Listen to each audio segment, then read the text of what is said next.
This is lesson 6 of Makharij and Sifaat series.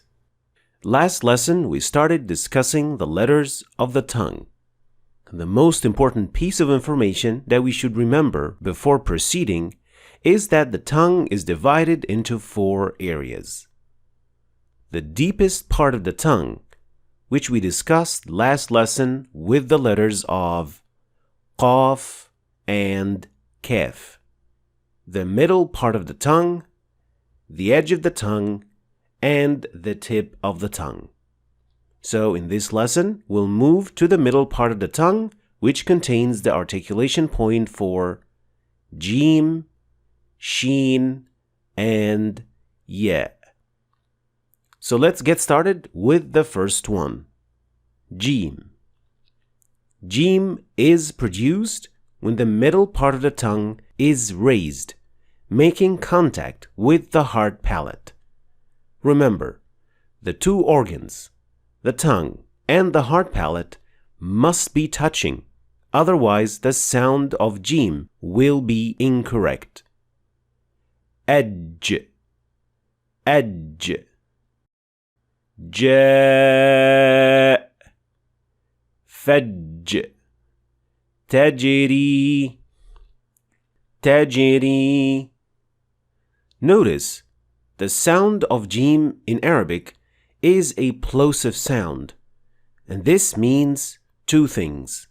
First, the sound is made by completely blocking the flow of air before it leaves the body and makes the sound. Second, the sound cannot be maintained or extended. Edge, edge. So once the sound is released, you cannot maintain it or keep it going. Moving on to the second letter, Sheen. In its technique, Sheen is very similar to that of Jim. So the middle part of the tongue is raised towards the hard palate. But there is one major difference. With Sheen, there is no connection or touching between the hard palate and the middle part of the tongue whatsoever. So, unlike Jim, Sheen is a fricative sound, which means that it is produced by the sound of air passing through the small space that is created. That's why Sheen is a continuous sound that will flow as long as you can push air out. Ash, ash, ash-shaytan, ghawash, yaghsha. So the middle part of the tongue is raised, but it doesn't make contact with the hard palate. And now the last letter, which is the Ya, specifically al-Ya ghayrul maddiyya. In English, we call that Ya as a semi-vowel. So what is al-Ya ghayrul maddiyya, or the semi-vowel? Well, al-Ya'ul maddiyya is the Ya that functions as a vowel. And this happens when the Ya is preceded by a letter that has kasra.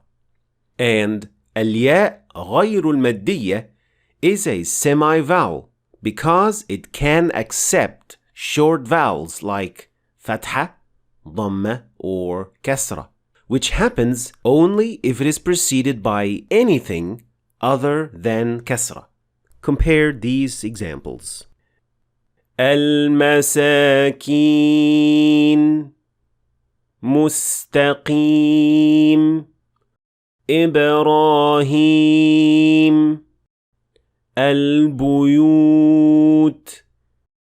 قريش اليتامى يوما. Notice, al-Ya غير المادية is preceded by anything other than kasra. But notice how every Ya maddiyya is preceded by kasra. Now, both of these 2 types of Ya come from 2 different articulation points. Al-Ya'ul maddiyya was previously discussed. Can you still remember where it is pronounced from? Let us know in the comments below. But as for الياء غير المادية, it is pronounced from the middle part of the tongue, which is raised towards the hard palate. But the point at which ya is produced is slightly behind the point of shin and jim, as you can see in the chart. There is also a gap allowing air to escape and produce the sound. أي تبين شيء عليهم. Here are the three sounds of the middle part of the tongue side by side to compare their technique and their sounds. أج أج أش أش أي أي. Finally, since these letters are quite common in many languages around the world, there aren't many common mistakes related to them, except for one, which is related to jim. Some learners leave a little gap between the tongue and the hard palate, which turns the jim into a continuous fricative sound. Zzz. And this sound does not exist in the Quran at all. This mistake sounds like this. الجنة وجيء أجرهم أجرهم. And this is how they are supposed to sound like. الجنة وجيء أجرهم أجرهم. So these are the three sounds that are produced from the middle part of the tongue. Jim, Shin, الياء غير المادية. Thanks for watching.